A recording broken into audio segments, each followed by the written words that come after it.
কিয়ামতের দিন আল্লাহ তার বান্দাদেরকে 5টি প্রশ্ন করবেন।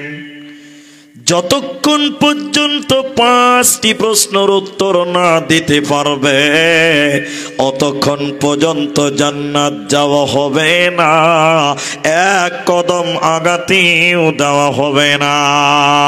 ওই 5টি প্রশ্নের ভিতরে প্রথম নাম্বার নবীজি বললেন, শোনো, আন উমরিহি ফিমা আফনাহু। প্রত্যেকটা মানুষকে তার হায়াত সম্পর্কে জিজ্ঞাসা করা হবে। 90 বছর তুমি পৃথিবীতে ছিলে, আমি আল্লাহ 80 বছরের তোমাকে হায়াত দিয়েছিলাম বান্দা, তুমি আমাকে 80 বছরটা বুঝিয়ে দাও। প্রতিটি বছরে 365টা দিন ছিল, প্রতিটি বছরে 12টা মাস ছিল, প্রতিটা মাসে 12টা আপনার 30টা দিন ছিল, প্রতিটা দিনে 24টা ঘন্টা ছিল, প্রতিটা ঘন্টাতে 60টা মিনিট ছিল, প্রতিটা মিনিটে 60টা সেকেন্ড ছিল। 1 সেকেন্ড 1 মিনিট 1 ঘন্টা 1 দিন 1 সপ্তাহ 1 মাস 2 মাস 1 বছর 2 বছর, এই করে করে তোমাকে 80 বছরটা আল্লাহকে বুঝিয়ে দিতে হবে। কেন? নবীজি বললেন, শুনে নাও উম্মত রে, শোনো, কিয়ামতের দিন 5টি প্রশ্ন করা হবে রে। ওই 5টির ভিতরে প্রথম নম্বর হলো, তোমার জীবনের মূল্যবান সময়টুকু আমি আল্লাহকে বুঝিয়ে দাও। যে বুঝিয়ে দিতে পারবে না জান্নাত যেতেও পারবে না, পারবে না, পারবে না।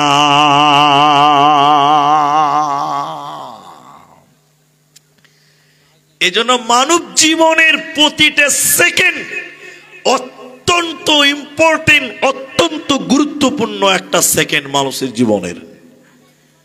আমরা মানুষেরা সময়ের মূল্য বুঝি না, সময়ের মূল্য বুঝি না, বুঝি না, বুঝি না। এখন অনেক মানুষ, আপনারা যারা আছেন, যে কটা লোকই আছেন, আপনারা খালি আমার দিকে দেখেন। আমাদের হায়াত মওত আল্লাহর হাতে রয়েছে। সবাই বলুন, কার হাতে? আল্লাহর হাতে। আপনি কখন মরবেন এটা আপনি জানেন? জানেন? আপনারা কেউ জানেন না, কিন্তু কিছু কিছু মানুষ জানে যে কখন মরবে। আপনি বলছেন কে জানে? জানে কে? দেখবেন একটা লোককে, এদিকে দেখেন, আমার দিকে তাকান, একটা লোককে বলছি, বাবজি নামাজ পড়বেন না? বলছে, মুলি সাহেব এখনো নামাজের টাইম হয়নি। তার মানে এখনো 40 বছর বাঁচবে। ও নিশ্চয়ই জানে, না জানলে বললো কি করে যে টাইম হয়নি? কথা বুঝতে পারছেন? ও এখনো নামাজ পড়ে না, ওকে বলছে বাবজি নামাজ পড়বেন না, বলছে টাইম হয়নি। তার মানে ও জানে যার কদিন বাঁচবে। হয় আজরাইলের সঙ্গে ওর যোগাযোগটা বেশ ভালোই আছে, ওর কথা মনে হচ্ছে, কথাতে মনে হচ্ছে কি না? কিন্তু না, তোমার প্রতিটি সেকেন্ড এত মূল্যবান, আল্লাহকে তিলে তিলে বুঝিয়ে দিতে হবে। তুমি কি করে পার করলে দিন, কি করে পার করলে রাত, তোমাকে বুঝিয়ে দিতে হবে। বর্তমান সময়ের মানুষেরা এই হিসাবটা করছে না, যার জন্য বর্তমান সময়ের কিছু নির্বোধ, বর্তমান সময়ের কিছু যুবকেরা 1 জানুয়ারিতে পিকনিক পালন করে, পিকনিক খেয়ে আনন্দ ফুর্তি করে। আপনাদের দিকে করে না? এদিকে করে না? হারাম তো ফতোয়া আলাদা, ওটা ফতোয়া আপনাকে দিতে হবে না বাবজি। এদিকে দেখেন 1 জানুয়ারি যারা পালন করে তাদের বিবেকের কত অভাব। আপনারা শুধু আমার দিকে এইটুকু বুঝেন, আপনার জীবনের আল্লাহ 70 বছর রেখেছে, 70 বছর। এদিকে দেখেন, এই কথা বলিও না, 70 বছর থেকে 2024 সাল শেষ। আজকে ডিসেম্বরের 28 তারিখ চালু হচ্ছে, 27 তারিখ শেষ। 24 সালটা পার হয়ে গেল, তাহলে আপনি আনন্দ করবেন না দুঃখ প্রকাশ করবেন? আপনারা বলেন।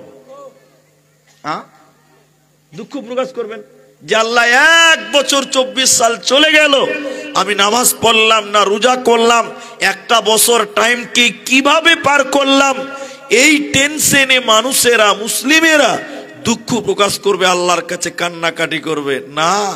মাথা মোটা গোবরওয়ালা মাথাওয়ালা কিছু ভেড়া এই পহিলা জানুয়ারিতে গঙ্গা নদীর ধারে যে ডিজে গান বাজাবে আর পিকনিক খাবে, এরকম কিছু নির্বোধ এলাকাতে আছে না নাই? হ্যাঁ না বলেন? সময়ের কোনো মূল্য নেই, সময়ের কোনো মূল্য নেই। তোমার প্রতিটা সেকেন্ড বুঝিয়ে দিতে হবে যে আজকের এই 14 সাল 24 সাল ইংরেজি 2024 সাল কি করে পার করলেন, একবারও চিন্তা করলেন না। নবীজির হাদিসটা শোনেন। নবীজি বললেন, প্রথম তোমাকে প্রশ্ন করা হবে তোমার জীবনের সময়টা আমি আল্লাহকে বুঝিয়ে দাও।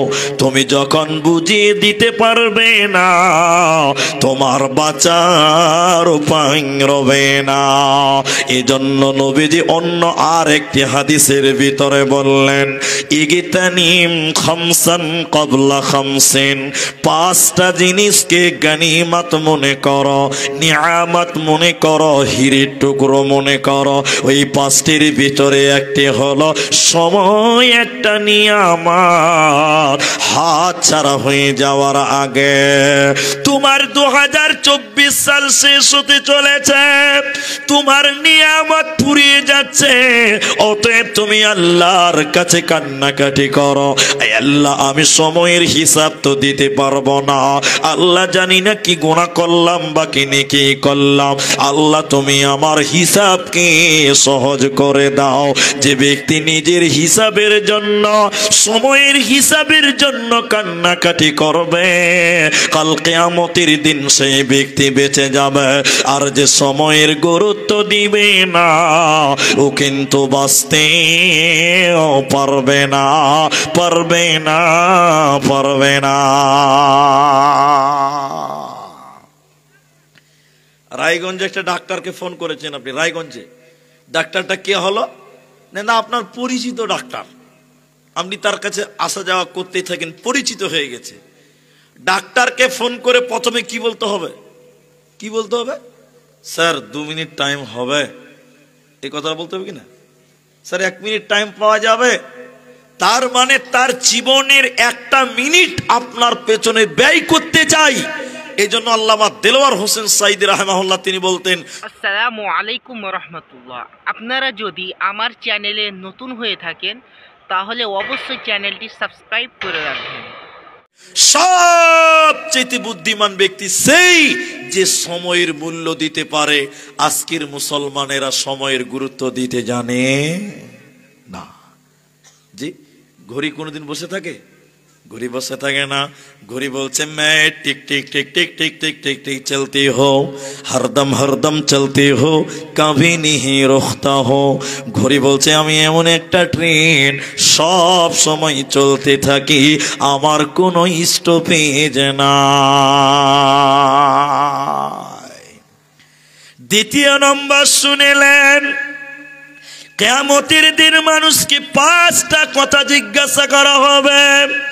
দ্বিতীয় নম্বর নবী বললেন, ওয়ান শাবাবিহি ফিমা আবলাহু, যৌবনকাল কিভাবে তুমি পার করেছ, যৌবনকালটা আমি আল্লাহ কি তোমরা বুঝিয়ে দাও।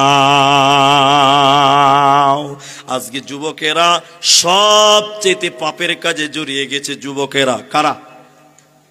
যুবকরা। মদের আড্ডায় কে? কোনো বুড়া না, যুবক। জুয়ার আড্ডা থেকে, ক্রাম বোর্ডে কে? যুবকেরা। গানের আড্ডা থেকে না, যুবকেরা। সব ফাহিশা কাজের মধ্যে যুবক। আল্লাহর নবী বলেন, প্রতিটি যুবককে কিয়ামতের দিন বলা হবে, হে যুবক তুমি 18 বছরের জিন্দেগিটা কিভাবে পার করেছিলে বলো, যৌবনকাল কিভাবে তুমি অতিবাহিত করেছ বলো। যে যুবক সুযোগ, যে যুবক নিজের যৌবনকাল ঠিক কাজে লাগাবে না, ওই যুবক আল্লাহর কাছে কিয়ামতের দিন হিসাব দিতে পারবে না, ওর বাঁচার উপায় রবে না। আর যে যুবকটা যৌবনকাল আল্লাহর ইবাদতে কাটায়, যে যুবতী বোন যৌবনকালটা, যুবতীকালটা আল্লাহর ইবাদতে কাটায়, নবীজি বললেন, বুখারীর বর্ণনায় নবী বলেন, যেদিন কিয়ামতের মাঠ অনুষ্ঠিত হবে, কোন ছায়া থাকবে না। যেদিন মানুষেরা নবী গুণেরা নাফসি নাফসি করবে, যেদিন মানুষের মগজগুলো টকবক করে ফুটবে, ওই কঠিন দিনে আমার আল্লাহ আরশের নিচে স্থান দেবে 7 ধরনের মানুষদেরকে। 7 শ্রেণী মানুষকে আল্লাহ তার আরশের মেহমান বানাবে, রহমতের ছায়া দিবে, বরকতের ছায়া দিবে। ওই 7 জনের ভিতরে একজন হলো ও শাবুন নাশা ফি ইবাদাতিল্লাহ, যে যুবক যৌবনকাল আল্লাহর ইবাদত করে, যে যুবক যৌবনকাল আল্লাহর ইবাদতে অতিবাহিত করে, যৌবনকাল রবের পথে বিলিয়ে দেয়, এই যুবককে আমার আল্লাহ কিয়ামতের দিন তার মেহমান বানাবেন, আরশের নিচে স্থান দেবে। এই যুবকের কোনো চিন্তা রবে না, রবে না, রবে না। তাই নবীজি বললেন, উম্মত রে, কিয়ামতের দিন তোমাদের দ্বিতীয় যে প্রশ্ন করা হবে, তুমি তোমার যৌবনকালের হিসাবটা দাও। এদিকে দেখেন, এই রাস্তা দিয়ে রাত বেড়ায়, আমরা রাতে বেড়াই, রাতে রাতে রাস্তাতে। আমি কোনো গ্রামের নাম বলবো না, আমি আপনার করণদিঘি এলাকার গ্রামে কানায় কানায় কানায় কানায় আমি পৌঁছিয়েছি আপনাদের দোয়া আশীর্বাদে, তাই আমি গ্রামের নামটা বলছি না। আমার দিকে দেখেন, খালি রাত 1:30 2:30 বাজে, 1:30 2:30 এরকমই হবে। গাড়ি নিয়ে ড্রাইভার আর আমি যাচ্ছি, রাত জাগা মানুষ, বুঝলেন, দুটাই খাপার মতন রাতে গাড়িতে বসে বসে চলছি। আর গ্রামের ভিতর দিয়ে যাচ্ছি, কয়েকটা ছেলেকে দিয়ে জায়গায় জায়গায় দেখছি রাত 1:30টার সময় কানে মোবাইল ধরে হ্যালো হ্যালো করছে। ও কি জিবরাইল আল্লাহর সঙ্গে কথা বলছে? বলেন, ও কি ফেরেশতা যে আল্লাহর সঙ্গে এত রাতে ওই আমাদের নবী মুসা আলাইহিস সালামের মতন আল্লাহর সঙ্গে যোগাযোগ করছে এত রাতে? ওগুলো কার সঙ্গে কথা বলছে বলেন তো? এরা কথা বলে না। কার সাথে? বেটি ছেলের সঙ্গে ফোনে কালি হ্যালো গেল গেল হ্যালো। এখনকার ছেলেদের কার কীর্তি দেখে মনে হয়েছে যে শয়তানও এদেরকে দেখে বলে যে আল্লাহ তুমি আমাদের কেন সৃষ্টি করেছিলে, এরাই তো আমার চেয়ে খারাপ। আমি ঠিক বললাম না ভাই? শয়তানও লজ্জা পায় এদের কার কীর্তি দেখে। তো যুবক, তুমি যৌবনকাল আল্লাহর ইবাদতে কাটাও। এখন দুটি প্রশ্ন করে উত্তর দেন। এই এদিকে দেখেন, আপনাদের করণদিঘির বাজারে একটা নারকেলের দাম কত? যেটা ছিলা থাকে নারকেল, 30 টাকা, 40 টাকা, 25 টাকা, 20 টাকাতেও নারকেল পাওয়া যায়, যায় না? কিন্তু একটা ডাবের দাম কত? ডাব 50 টাকাতে ডাব পাওয়া যায়? 80 টাকা, 70 টাকা, 100 টাকা ডাব। সেদিন বিলাসপুরের হাটে দেখলাম, আমি নিজে দেখেছি, 100 টাকা করে বিক্রি করছে ডাব। তাহলে এখন আপনি ভাবেন তো, একটা ডাবের দাম 80 টাকা, 100 টাকা, আবার নারকেলের দাম মাত্র 30 টাকা। একবার চিন্তা করে দেখেছেন? তার মানে জানেন, ডাব হলো কচি যুবক। ডাকটা কি? ডাব যুবক, যুবক। আর নারকেল হলো বুড়া থুপড়ি মাল, ও মালের দাম নাই। বুঝতে পারলেন? আল্লাহর কাছে, নবীজির কাছে যুবকের মূল্য ডাবের মতন বেশি। কারণ যুবক যে কাজ করবে, ইচ্ছা করবে, সেটাই করতে পারবে। বৃদ্ধর দ্বারাই সব কাজ করা সম্ভব হবে না। ঠিক বললাম না? চেয়ারম্যান বুঝেন? চেয়ারম্যান, এ তোমরা বলো, চেয়ারম্যান বুঝেন? কাকে চেয়ারম্যান বলে? মেম্বারকে চেয়ারম্যান লয় রে খাপা। মসজিদে যে চেয়ারে বসে বসে নামাজ পড়ে, ওকে বলে চেয়ারম্যান। ওই খরিদ্দার আপনাদের দিকে আছে চেয়ারে বসে নামাজ পড়া? নাই? আপনার দিকে নাই? মসজিদে নাই? কত জালসাতে চেয়ারম্যান দেখছি পাচ্ছি মসজিদে ভাই, চেয়ারলে নামাজ পড়ছে। আমি হালাল হারামের ফতোয়া দিব না, ওটা বড় আলেমরা দিবে। আমি যেটা আপনাকে বলছি, চেয়ারে বসে নামাজ পড়তে হবে কেন গো? কেন পড়বেন? আপনি আপনার স্কুলের যে মাস্টার, হেডমাস্টার আপনাকে পড়িয়েছে, হেডমাস্টারের কাছে আপনি গেছেন, হেডমাস্টার যদি বলে এই বসো, আপনি বসতে পারবেন না? বসতে পারবেন? এরা কথা বলে না? লজ্জা লাগবে, শরম লাগবে। হেডমাস্টার স্যারের সামনে বসবো চেয়ারে, তার আদবের খিলাফ মনে হচ্ছে কি হচ্ছে না বলেন? আর তুমি নামাজ পড়বে, কার সামনে দাঁড়াবে? আল্লাহর সামনে দাঁড়াবে, তখন বলছে চেয়ারটা লিয়ে তো বা দুই রাকাত নামাজটা পড়ে এলি, তোমাকে লজ্জা লাগে না? আমি হালাল হারামের ফতোয়াটা রেখে দিলাম। আমি যেটা বলতে চাইছি, চেয়ারে নামাজ পড়বে কেন?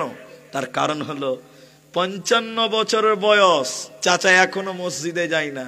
মুলবিরা ঘোঁচা মারতে মারতে বহু হয়ে গেছে বাড়িতে, বেটা বহু গেলা শ্বশুরকে লজ্জা দিচ্ছে, বাজি নামাজ পড়বেন না জুমার দিন। বহুরা যখন খুব কুচুর মুচুর করছে, পতারাও জ্বালাইছে। এই 55 বছরের বুড়া মালটা মসজিদে ঢুকে গেছে, 2 রাকাত নামাজ পড়তে যে রুকুতে গেছে, পাঁজরের হাড্ডি টেনে ধরে আছে, টেড়া হয়ে আছে, আর রুকু তো করতে পারছে না।